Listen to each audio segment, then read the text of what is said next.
இயேசுவில் பிரியமானவர்களே, தவக்காலத்தினுடைய 3வது வாரத்தினுடைய திங்கட்கிழமை இன்றைய தெய்வீக திருப்பலியில் பங்கேற்க வந்திருக்கிறோம். கடந்த விபூதி புதன் அன்று முதல் வரக்கூடிய ஒவ்வொரு வார நாட்களிலும் ஒரு தலைப்பை வைத்து நாம் சிந்தித்து கொண்டிருக்கிறோம். மெயின் தலைப்பு ஒரு முக்கியமான ஒரு தலைப்பாக வைத்து அதன் கீழ் அன்றைய நாளில் வரக்கூடிய வாசங்களை வைத்து ஒரு சின்ன ஒரு தலைப்பை நாம் யோசிக்கிறோம். ஆண்டவர் இயேசு சிலுவையில் இருந்து நான் தாகமாக இருக்கிறேன் அந்த வார்த்தையை நாம் எடுத்துக்கொண்டு இன்றைக்கு இயேசு எப்படியெல்லாம் தாகமாக இருக்கிறார், எதெல்லாம் நடைபெறாத போது அவர் தாகமாக இருக்கிறார் என்ற ஒரு சிந்தனையை வைத்து நாம் இந்த 40 நாளும் யோசித்து கொண்டு வருகிறோம். இன்றைய வாசங்களை வைத்து நமக்கு கொடுக்கப்பட்டிருக்கக்கூடிய தலைப்பு, நாம் நோயற்றவராய் இருப்பதே இயேசுவின் தாகம் என்று கொடுக்கப்பட்டிருக்கிறது. நோய் இல்லாமல் இருப்பது இயேசு நம்மிடம் விரும்புகிற ஒன்று. நாம் எல்லாம் நலமோடும் ஆரோக்கியத்தோடும் இருக்க வேண்டும் என்பது இயேசுனுடைய தாகம். நாம் நோயாளிகளாக இருக்க வேண்டும் என்பது இயேசுவின் விருப்பம் அல்ல. நாம் உடல்நிலை சரியில்லாதவர்களாய் துன்பப்பட வேண்டும் என்பது இயேசுனுடைய விருப்பம் அல்ல. நாம் எல்லாம் நலமாக இருக்க வேண்டும், ஆரோக்கியத்தோடு இருக்க வேண்டும் என்பதுதான் இயேசுனுடைய விருப்பம். இன்றைய வாசங்களில் நாம் போவதற்கு முன்னாடி, பிரியமானவர்களே, நம்முடைய வாழ்க்கையினுடைய கடைசி மூச்சு, நாம் இறக்கக்கூடிய அந்த கடைசி நொடி பொழுது வரையிலும் நம்மோடு இருப்பது எது அல்லது யார்? நம்ம கடைசி வரையிலும் இருப்பது எதுவாக இருக்கிறது, யாராக இருக்கிறார்கள்?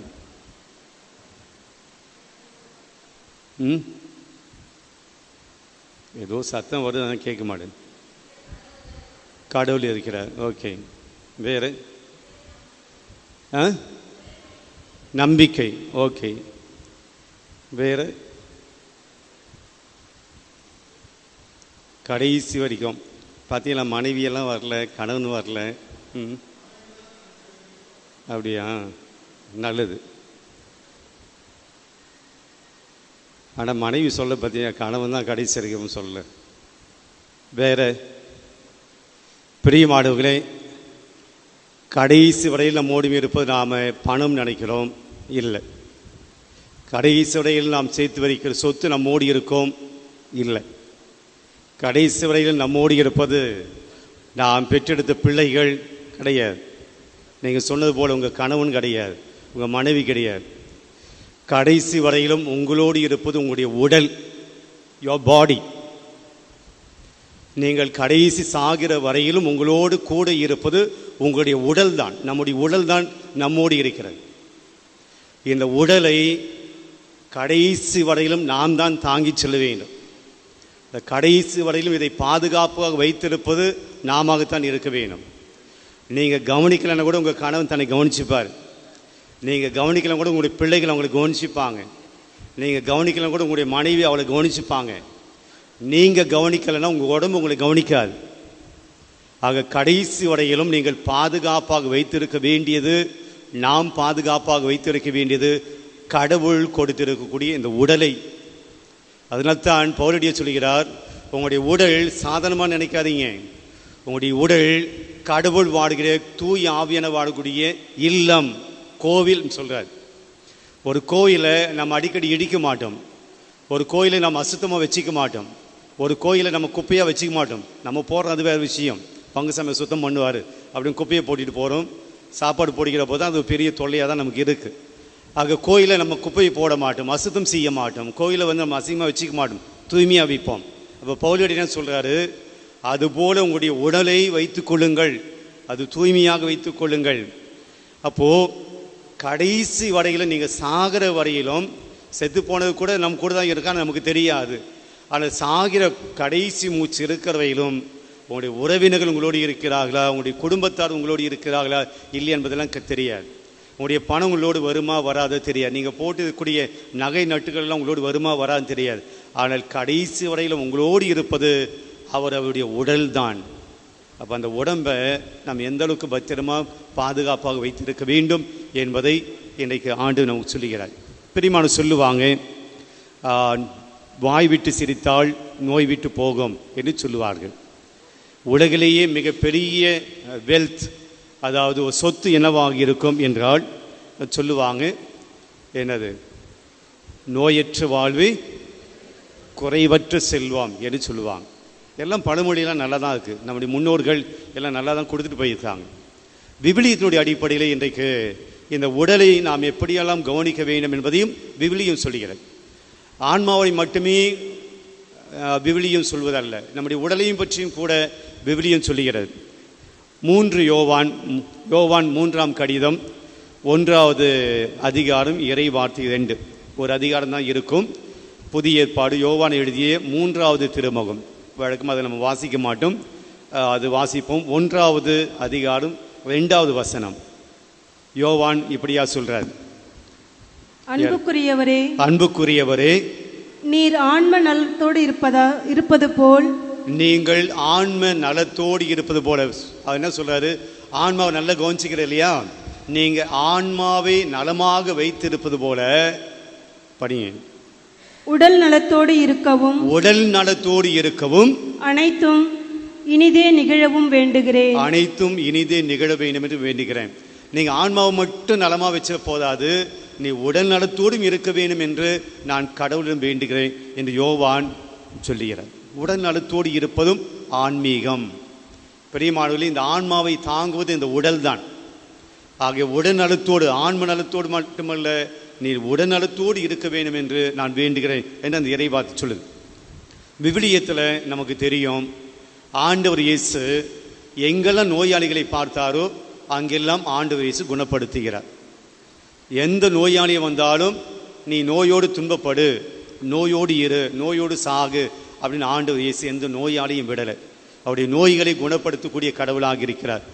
அது ஒரே ஒரு வார்த்தையில் சொல்ல வேண்டும் என்றால், மத்திய நற்செய்தி 4ஆம் அதிகாரம் 23ஆம் வசனத்தில் அவர் செஞ்ச எல்லா நோயாளிகளை குணப்படுத்தக்கூடிய எல்லாத்தையும் சேர்த்து அந்த வசனம் நமக்கு சொல்லுது. அதிகாரம் 4 வசனம் 23 மத்திய எழுதிய நற்செய்தி. அவர் கலிலேய பகுதி முழுவதும் சுற்றி வந்தார். அவர்களுடைய தொழுகை கூடங்களில் கற்பித்தார், போதித்தார், விண்ணரசு பற்றிய நற்செய்தியை பறைசாற்றினார். இதெல்லாம் ஆன்மீக காரியங்கள். கடவுளை பற்றி போதிப்பது, கடவுளுடைய வார்த்தை எடுத்து சொல்வது, நற்செய்தி அறிவிப்பது, இதெல்லாம் கடவுளுடைய ஆன்மீக காரியங்கள். அதோடு இயேசு நிப்பாட்டிக்கல. அதுக்கு அடுத்த வாக்கியம் பாருங்க, மக்களிடையே இருந்த நோய் நொடிகள் அனைத்தையும் குணமாக்கினார். பெரியமானவர்களே, இயேசு இந்த உலகத்துல கடவுளுடைய ஆட்சியை மட்டுமே பற்றி பேசல, இறை ஆட்சி மட்டுமே பேசல, கடவுளுடைய காரியங்களை மட்டுமே பேசல, அதையும் கடந்து நோய் நொடிகளை எல்லாம் ஆண்டு குணப்படுத்தி கொண்டே வந்தார். அப்போ மக்கள் நோயோடு இருப்பதை ஆண்டு விரும்பலை, மக்கள் நோய்களோடு கஷ்டப்படுவது ஆண்டு விரும்பலை. நோய் இல்லாமல் ஆரோக்கியத்தோடு இருக்க வேண்டும் என்று ஆண்டு விரும்புகிறார். நீதிமொழி புத்தகம், இப்போ நாம் ஆரோக்கியத்தோடு வாழணும், நோய் இல்லாமல் வாழணும். இன்றைய வாசகம் நமக்கு என்ன சொல்லுது? பிரியமானவர்களே, முதல் வாசகம் நாம் வாசித்தோம். நாமான் என்கின்ற ஒரு சிறிய நாட்டினுடைய படை தளபதி, ஒரு போர் வீரன். நம்ம தொழுநோய் அப்படின்னு சொன்னால் நாம் இன்னைக்கு யோசிக்கிறது போல் அந்த தொழுநோய் கிடையாது.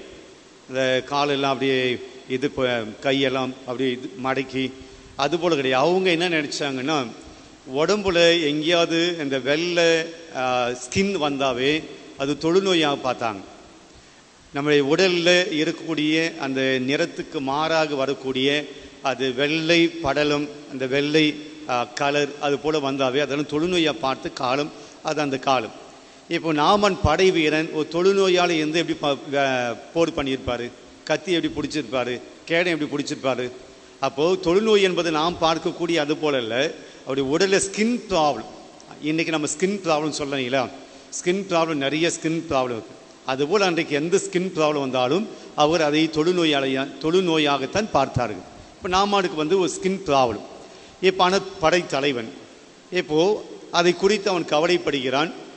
அந்த அரண்மனையில் இருக்கக்கூடிய இந்த இஸ்ரேல் நாட்டு பெண், ஒரு இளம் பெண், ஒரு சிறுமி, இந்த நாமானுக்கு ஏற்பட்டக்கூடிய அந்த துன்பத்தை பார்த்து சொல்கிறார், எங்கள் நாட்டில் இறைவாக்கின எலிசா அப்படின்னு ஒருத்தர் இருக்கிறார், அவர் நோய்களை எல்லாம் குணப்படுத்துகிறார், உங்கள் தலைவன் நாமான் அங்கே போனால் அந்த எலிசா குணப்படுத்தி அனுப்புவார் அப்படின்னு சொல்ல இந்த செய்தி நாமானுக்கு போகிறது, இந்த படை தலைவனுக்கு போகிறது. அவன் அரசனிடம் அனுமதி கேட்கிறான். அரசன் கடிதம் கொடுத்து சரி போயிட்டு வான்னு சொல்லி அனுப்புகிறான். நாமான் இப்போது எலிசாவிடம் வருகிறான். நேராக எலிசாவிடம் போகலை, அந்த இஸ்ரேல் மன்னனுடைய மன்னனிடம், நாட்டினுடைய மன்னனிடம் போகிறான். மன்னன் கோபப்படுகிறார், நான் என்ன கடவுளா, உயிரை காக்கவும் உயிரை அழிக்கவும் என்கிட்ட அந்த சக்தியாக இருக்குது அப்படிலாம் சொல்லுகிற போது, அது மன்னன் கோபப்படுகிற போது எலிசா கேள்விப்படுகிறார். அவனை என்கிட்ட அனுப்புங்க அப்படின்னு சொல்லி நாமானை வர சொல்கிறார். இறைவாக்கிற எலிசா அவனை பார்த்து, நீங்கள் போயிட்டு யோர்தான் நதியில் போய் குளிங்க, நல்லா ஆகிடும். இப்போ நாமான் கோபப்படுகிறார், என் தலைமையில் கையை வச்சு ஜபம் பண்ணி ஆண்டவரை கூப்பிட்டு ஜபம் பண்ணி என்னை தொட்டு சுகப்படுத்துவார்னு பார்த்தா யோர்தான் நதியில் போய் குளிக்க சொல்கிறாரு. இங்கே யோர்தான் நதியை விட சிறிய நாட்டில் இல்லாத நதிகளா, அங்கே இல்லாத தண்ணியா, நாங்கள் அங்கேயே குளிக்க மாட்டோமா, இங்கே வந்து குளிக்க சொல்கிறாரு, என்னை இன்சல்ட் பண்ணிட்டாரு அப்படின்னு நாமான் கவலைப்படுகிறேன். அவருடைய வேலை ஆட்கள் தான் சொல்லுகிறார்கள், என்ன கஷ்டமான வேலையாக கொடுத்தாரு, போய் குளிக்க சொன்னார். ஒரு சில பேருக்கு குளிக்கிறது கஷ்டம்தான், நாமான் அது போல் ஃபீல் பண்ணியிருப்பார் போல். ஆக என்ன போய் குளிக்க சொல்கிறது, குளிக்க தான் சொன்னார், போய் குளிக்க வேண்டியது தானே. அப்போ போயிட்டு குளிக்கிறார். ஒரு குழந்தையை போல அவருடைய ஸ்கின் மாறுவதை பார்க்கிறோம். அது பின்பாக நாம் மற்ற காரியங்களை பார்க்கணும். காணிக்கை கொண்டு வந்து கொடுக்க போவார். எலிசா அதை ஏற்றுக்க மாட்டார். கடவுள் உன்னை குணப்படுத்தினார், நான் உன்னை குணப்படுத்தலை, கடவுள் உன்னை குணப்படுத்தினார், அதனால் நான் வாங்க மாட்டேன் அப்படின்னு சொல்லி அனுப்பிச்சிடுவார். ஆக இங்கே தொழுநோய் குணமாகக்கூடிய ஒரு வாசகத்தை நம்ம படித்தோம். நாமான் குணமடைகிறார், கடவுள் எலிசா வழியாக நாமானை குணப்படுத்துகிறார். இதே வாசகத்தை தான் இன்னைக்கு இயேசு தன்னுடைய சொந்த ஊரில் சொல்கிறார், எலிசா நாமானை குணப்படுத்தினார் அப்படின்னு சொல்கிறார். அப்போ இன்றைய வாசகங்கள் ஒரு தொழுநோயாளன் குணம் அடைந்ததை நாம் இன்னைக்கு வாசிக்கிறோம். அப்போ கடவுள் புதிய ஏற்பாட்டிலும் சரி பழைய ஏற்பாட்டிலும் சரி நோயோடு இருக்கக்கூடியவர்களை குணப்படுத்தக்கூடிய கடவுளாக இருக்கிறார். நாம் நலமோடு இருக்க வேண்டும் என்று ஆசைப்படுகிறார். இன்றைக்கு நாம் நலமோடு இருக்க வேண்டும் என்று கடவுளே விரும்புகிறார். ஆனால் நாம் நலமாக இருக்க வேண்டும் என்று நாம் விரும்புவது கிடையாது. நம்முடைய உடம்பை, நம்முடைய ஹெல்த்தை, நம்முடைய ஆரோக்கியத்தை நாம் நலமாக வைத்துக்கொள்ள வேண்டும் என்று விரும்புவது கிடையாது. பெரியமானவர்களே, நாம் எல்லோருமே நம்முடைய உடலை அழகாக வைத்துக்கொள்ள வேண்டும் என்று விரும்புகிறோம், ஆரோக்கியமாக வைத்துக்கொள்ள விரும்புவதில்லை. ரெண்டு வித்தியாசம் இருக்கிறது. நாம் அழகாக இருக்க வேண்டும் என்பதில் கவனம் செலுத்துகிறோம், ஆனால் ஆரோக்கியமாக இருக்க வேண்டும் என்பதில் கவனத்தை விட்டுவிடுகிறோம். எல்லாத்தையும் பூசிக்கொள்கிறோம், கண்ணாடி முன்னாடி பல மணி நேரம் நிற்கிறோம், எதை போட்டால் நல்லா இருக்கும், என்னுடைய மேட்சிங்காக இருக்கும் என்று நம்முடைய துணிமணிகள் எல்லாம் செலக்ட் பண்ணி வைக்கிறோம். எப்படியெல்லாம் நாம் தலை சீவினா நல்லா இருக்கும் அப்படின்னு நம்ம யோசிக்கிறோம், எப்படியெல்லாம் மேக்கப் பண்ணால் நல்லா இருப்போம், அழகாக இருப்போம் என்று யோசிக்கிறோம். பிரியமானவர்களே, நாம் அழகாக இருப்பதில் கவனம் செலுத்துவது போல நாம் ஆரோக்கியமாக இருப்பதில் கவனம் செலுத்துவது கிடையாது. பல சமயத்தில் நம்முடைய உடலை பார்த்து கொள்ள வேண்டிய நாம் அதை அலட்சியப்படுத்துகிறோம். ஆக இன்றைக்கு ஆண்டவர் சொல்கிறார், நீ நலமாக இருக்க வேண்டும் என்பது நான் விரும்புகிறேன், நீ ஆரோக்கியமாக இருக்க வேண்டும் நான் விரும்புகிறேன், உன்னுடைய நோய்களையெல்லாம் நான் குணப்படுத்துகிறேன், நீ உன் உடம்புல கான்சன்ட்ரேட் பண்ணு, உன்னுடைய உடலை ஆரோக்கியமாக வைத்துக்கொள். இன்றைக்கி எந்தெந்த விதத்தில் நம்முடைய உடலை ஆரோக்கியமாக வைத்துக்கொள்ள முடியும், அதான் இன்றைக்கி செய்தி. பிரியமானவர்களே, நீதிமொழி புத்தகம் 17ஆம் அதிகாரம் 22வது வசனம் நாம் ஆரோக்கியமாக வைத்துக் கொள்வதற்கு கடவுள் கொடுக்கக்கூடிய முதல் செய்தி. மகிழ்வாய்ந்த உள்ளம், மகிழ்வார்ந்த உள்ளம், மகிழ்ச்சியான உள்ளம். படிங்க. நலமளிக்கும் மருந்து. நீங்க மகிழ்ச்சியான மனசை வச்சிருந்தீங்கன்னா உங்களுடைய உள்ளம் மகிழ்ந்து இருக்கிறது, ஒரு சந்தோஷமான மகிழ்ச்சியான ஒரு நிம்மதியான ஒரு மனசோடு நீங்க இருக்கிறீங்க அப்படின்னா அதுதான் ஆரோக்கியத்துக்கு உண்டான முதல் வழி. ரொம்ப எளிமையாக சொல்ல வேண்டும். இந்த வசனம் என்ன சொல்லுது? எல்லாத்தையும் போட்டு மனசில் போட்டு குழப்பிக்காதீங்க, வாழ்க்கையில் நடக்கக்கூடிய எல்லா விஷயத்தையும் மனசில் கொண்டு போயிட்டு வருத்தப்படாதீங்க. ஆண்டவர் சொல்ல, நீங்கள் கவலைப்படுவதால் ஒரு முடம் கூட்டவோ குறைக்கவோ முடியாது. நாம் நிறைய விஷயங்களை, தேவையில்லாத காரியங்களை, ஒன்றுத்துக்கும் உதவாத காரியங்களை எல்லாம் அவங்க இப்படி சொல்லிட்டாங்க, அப்படி பேசிட்டாங்க, குறை சொல்லிட்டாங்க, இப்படி என்னை பற்றி பேசிட்டாங்க, என் வீட்டை பற்றி பேசிட்டாங்க என்று யாரோ எதையோ பேசுனதையெல்லாம் மனசுக்குள்ளே கொண்டு போயிட்டு அதை நான் வருத்தப்பட்டு கொண்டு அதை நான் மனசுக்குள்ளே வைத்து கொண்டு யோசித்து நம்முடைய நிம்மதியை, மகிழ்ச்சியை விட்டுவிடுகிறோம். பிரியமான, நம்முடைய ஆரோக்கியம் கெட்டு போவதற்கு முதல் காரணமாக இருப்பது நம்முடைய மனம், நம்முடைய உள்ளம். எந்த உள்ளத்தில் மகிழ்ச்சி நிரம்பி இருக்கிறதோ, சந்தோஷம் இருக்கிறதோ, அந்த உடல் ஆரோக்கியமாக இருக்கும். சொல்லுவாங்க இல்லையா, இந்த அகம் முகம் என்ன சொல்லுது, அகத்தில் இருப்பதுதான் முகத்தில் வெளிப்படும். அப்போ மனசு சந்தோஷமா இருந்தா அந்த சந்தோஷம் எங்க வெளிப்படுமா? நம்முடைய முகத்தில் வெளிப்படும். மனசு கவலையாக இருந்தால் அந்த கவலைத்தான் முகத்தில் வெளிப்படும். முகம் என்பது வெறும் முகம் மட்டுமல்ல, நீ மனம் சுத்தமாக, மனம் மகிழ்ச்சியாக இருந்தால் வெளியில இருக்கும் நம்முடைய உடல் முழுவதும் ஆரோக்கியமாக இருக்கும். மனம் உள்ளே இருப்பது துயரத்தோடும் வருத்தத்தோடும் இருந்தால் உடல் கெட்டு போகும் என்பதுதான் செய்தி. அப்போ ஆரோக்கியமாக இருப்பதற்கு நாம் செய்ய வேண்டிய முதல் விஷயம் என்னவென்றால், நம்முடைய மனதில் தேவையில்லாத, அவசியமில்லாத, முக்கியமில்லாத கவலைகளை எல்லாம் நாம் உள்ளே அனுமதிக்காமல் பார்த்து கொள்ள வேண்டும். எல்லாருக்கும் காஃபி குடிக்கிற பழக்கம் இருக்குன்னு நினைக்கிறேன். அட்லீஸ்ட் டீ குடிக்கிற பழக்கம் இருக்கா இல்லைங்களா? நான் தண்ணி அடிக்க பழக்கம் கேட்டேன், காஃபி தானே கேட்டேன், இருக்கா இல்லையா? ஓகே, காஃபி குடிக்க பழக்கம் இருக்குது, தண்ணி அடிக்க பழக்கம் இருக்குன்னு சொல்லுவீங்களா அப்படின்ட்டு. பிரியமானவர்களே, இந்த காஃபியை கூட நாம் வடிகட்டிக்கிறோம் இல்லையா? காஃபியை கூட வடிகட்டி தான் குடிக்கிறோம், அப்படியே ஊற்றி குடிப்பது கிடையாது. அது உள்ளே இருக்கக்கூடிய தேவையற்ற காரியங்கள் எல்லாம் டிகாஷனில் உள்ளே போகக்கூடாது என்பதற்காக காஃபியை வடிகட்டி குடிக்கிறோம், சுத்தமாக குடிக்கிறோம். நம்முடைய எண்ணங்களுக்குள் நாம் அனுப்புகிற இந்த சிந்தனைகள், கவலையான, வருத்தமுள்ள அல்லது கோபமான இந்த எண்ணங்களை நாம் எப்பயாவது வடிகட்டி அனுப்புகிறோமா? நம்முடைய மனசுக்குள்ள எல்லாத்தையும் உள்ள போட்டுக்கிறது, தேவையில்லாத மனசுக்குள்ள போட்டுக்கிறது. தூக்கம் வரல அப்படி சொல்லிக்கிறோம். தூக்கம் வராது தான். ஏனென்றால் இங்க மனசு நிம்மதியா இல்லை, மனசு சுத்தமா இல்லை, மனசுல ஆரோக்கியம் கிடையாது. நீங்க மகிழ்ச்சியா இல்லை, வருத்தமா இருக்கிறீங்க, கவலையா இருக்கிறீங்க, எப்படி தூக்கம் வரும்? பிரியமானவர்களே, நம்முடைய மூளை என்பது மிஷின் கிடையாது. சுவிட்சு போட்டால் தூங்கும், சுவிட்சு போட்டால் அமைதியாயிடும். நீங்கள் எந்த அளவுக்கு மனதுக்கு ஓய்வு கொடுக்கிறீர்களோ அந்த அளவுக்கு மூளை ஓய்வு எடுக்கும்.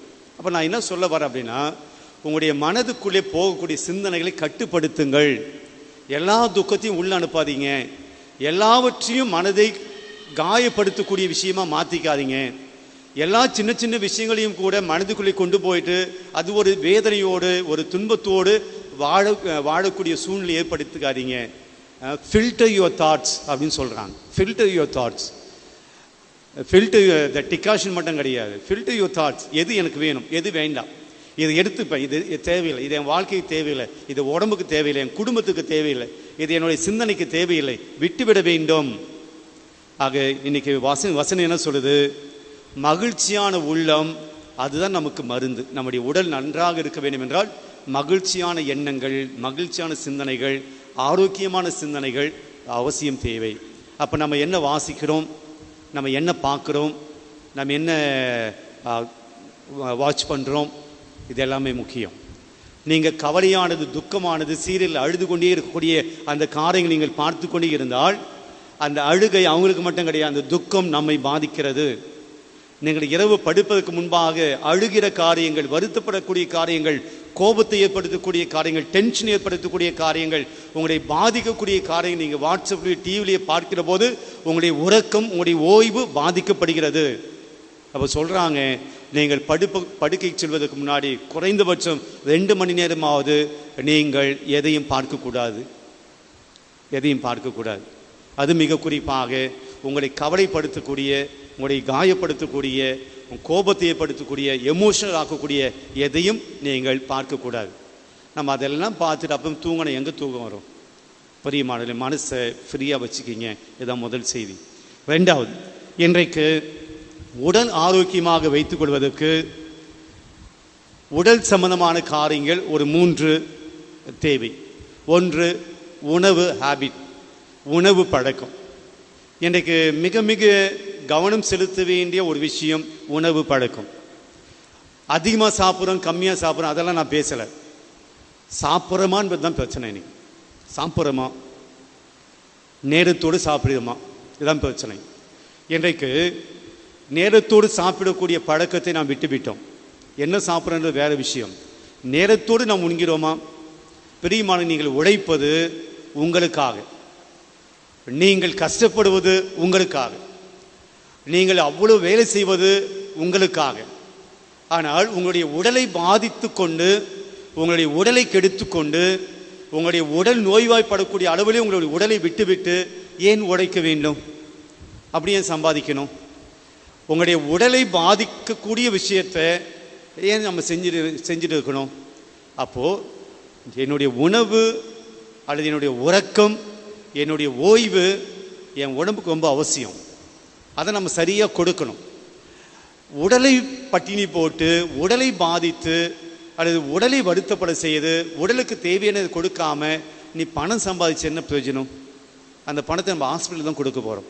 பல பேர் நாம் செய்யக்கூடிய தவறு, என்னுடைய உடம்பை விட என் பணம் முக்கியம் அப்படின்னு நினைக்கிறோம், என்னுடைய உடம்பை விட என்னுடைய வேலை ரொம்ப முக்கியம் அப்படின்னு நினைக்கிறோம். கிடையாது. உன்னுடைய வேலையை விட, உன் பணத்தை விட உன் உடம்பு ரொம்ப முக்கியம். நீ இருந்தால்தான் உன் பணத்துக்கு மதிப்பு, நீ இருந்தால்தான் உன்னுடைய வேலைக்கு மதிப்பு. நீ இல்லை அப்படின்னா முடிஞ்சிச்சு. நீ என்னதான் பெரிய அதிகாரியாக மிகப்பெரிய பதவியில் இருந்தாலும் நீ மருத்துவமனையில் போய் படுத்திட்டேன்னா அவெல்லாம் முடிஞ்சிச்சு கதை. பெரிய மாணவர்களே, மனதில் வைத்துக் கொள்வோம். உங்களுடைய புகழ், உங்களுடைய பெருமை, உங்களுடைய வேலை, உங்களுடைய அந்தஸ்து, உங்களுடைய பணம், உங்களுடைய செல்வாக்கு எல்லாத்தையும் விட உங்களுடைய உடல் மிக முக்கியமானது. அதை கவனத்தில் கொள்ள வேண்டும். உடம்புக்கு கொடுக்க வேண்டியது கொடுத்துட்டு வேலை செய்யுங்க. உடலுக்கு கொடுக்க வேண்டியது கொடுத்து விட்டு வேறு காரியங்களை செய்யுங்கள். அதை விட்டுவிட்டு மற்றதை நாம் செய்கிற போது நாம் உடலை பாதிக்கும். ஆக உணவு, உறக்கம், உடல் பயிற்சி 3 ரொம்ப அவசியம். இதில் நம்ம முதல்ல நல்லா செய்கிறோம். உணவு, உறக்கம் ட்ரை பண்ணுறோம். 3வது ட்ரையே கிடையாது. உடல் பயிற்சி என்பது நமக்கு சம்மந்தமில்லாத ஒரு விஷயமாக இருக்கிறது. அது சம்மந்தமே இல்லாத போல. 3ம் பேலன்ஸ்டாக இருந்தால் ஆரோக்கியம். அதான் நான் மீண்டும் சொன்னேன், அழகாக இருக்க வேண்டும் என்று ஆசைப்படுவது முக்கியம் அல்ல, ஆரோக்கியமாக இருக்கிறோமா என்பதுதான் அவசியம். 2வது உடல் சார்ந்த காரியங்கள், உணவு, உடல் பயிற்சி, உறக்கம், இந்த 3மே மிக முக்கியமாக இருக்கு.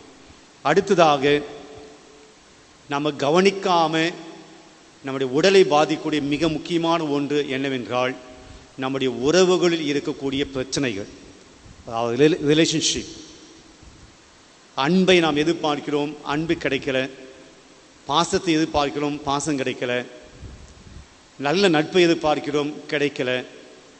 நான் யாராலையும் அன்பு செய்யப்படவில்லை என்கிற ஏக்கம், அல்லது பகைமை எண்ணங்கள், மன்னிக்க முடியாத தன்மைகள், இதெல்லாம் நாம் ஆன்மீக காரியங்களோடு சம்பந்தப்படுத்தி பார்க்கிறோம்.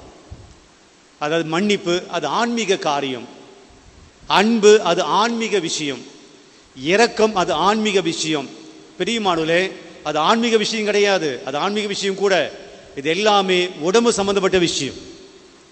ஒரு மனிதன் அன்பு இல்லாமல் ஆரோக்கியத்தோடு இருக்க முடியாது.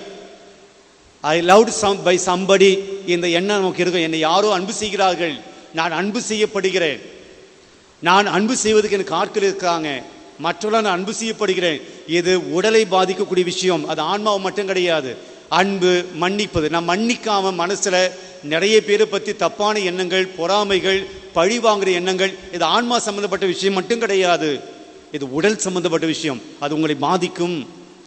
அடுத்த மேல கோபத்தோடு இருக்கிறது, அது உடம்பை பாதிக்குது.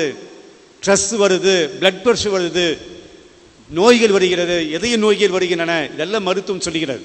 அப்போ நம்ம அன்பு, பகை, மன்னிக்கிறது, இரக்கம் காட்டுவது, அடுத்தவர்களுக்கு உதவி செய்வது, இதெல்லாம் ஆன்மீக காரியம் நினச்சிக்கிட்டு அதை யாராவது பண்ணுவாங்க அல்ல. உங்கள் உடம்பு நல்லா இருக்குமுன்னா நீங்கள் அன்பு செய்யணும், அன்பு செய்யப்படணும். நீங்கள் ஆரோக்கியத்தோடு இருக்கணும் அப்படின்னா நீங்கள் அடுத்தவர்களுக்கு உதவி செய்யணும், அந்த மகிழ்ச்சி நீங்கள் பார்க்க வேண்டும். நீங்கள் ஆரோக்கியத்தோடு இருக்கணும்னா யார் மேலும் உங்களுக்கு பகைமை இருக்கக்கூடாது, யார் மீதும் உங்களுக்கு கோபம் இருக்கக்கூடாது. பிரியமானவர்களே, இது 3வது காரியம். நம்முடைய எமோஷன்ஸ், நம்முடைய உணர்வுகளில் நாம் இறுதியாக 4வது, எல்லாத்துக்கும் மேலாக பிரியமானவர்களே, எல்லாம் சரியாக இருந்தாலும் ஆண்டவருடைய கிருபை இருந்தால்தான் எல்லாம் சரியாக போகும். ஆண்டவருடைய கிருபை ஒன்றும் இல்லை, வழியில் போய்கொண்டே இருக்கிறோம், நாம் சரியாக தான் போகிறோம், ஏதோ ஒரு வாகனம் வந்து நம்ம இடிக்கிறது, காயப்படுகிறது, இதில் நம்ம தப்பு ஒன்றும் கிடையாது, நாம் போய்ட்டு எதுவும் பண்ணிக்கலை, அது ஆக்சிடெண்ட், விபத்து. அப்போ இதெல்லாம் வந்து நமக்கு உடலை பாதிக்கக்கூடிய விஷயங்கள். அப்போ இதுக்கு நம்முடைய சக்தியை மீறி ஒன்று இருக்குது அப்படின்னா அது கடவுளிடம் ஜெபிக்க வேண்டும். ப்ரேயர், நம்முடைய இறை வேண்டுதல் நமக்கு நல்ல ஆரோக்கியத்தை, பாதுகாப்பை கொடுக்கிறது. இந்த 4 காரியங்களை சொல்லியிருக்கிறேன். கடவுள் ஆரோக்கியமாக இருக்க ஆசைப்படுகிறார். அதை ஆரோக்கியமாக இருக்க வேண்டும் என்பதற்கு அத்தனையும் நமக்கு கொடுத்திருக்கிறார். நாம் அதை பயன்படுத்தி கொள்ள வேண்டும். ஒன்று, நம்முடைய மனதை வருத்தப்படாமல் வைத்துக்கொள்ள முயற்சியெடுக்க வேண்டும். களங்கம் இல்லாமல் கவலைப்படாமல் வைத்திருக்க முயற்சியெடுப்போம். 2வது, நம்முடைய உணவு, நம்முடைய உறக்கம், நம்முடைய உடல் பயிற்சி போன்ற காரியங்களில் நாம் கவனத்தை செலுத்த வேண்டும். 3வது, நம்முடைய உறவுகளில் இருக்கக்கூடிய சிக்கல்கள் அது நல்லா இருந்துச்சுன்னா ஆரோக்கியமான ஒரு வாழ்க்கை. 4வதாக இறை வேண்டுதல், prayer life, that's also very important.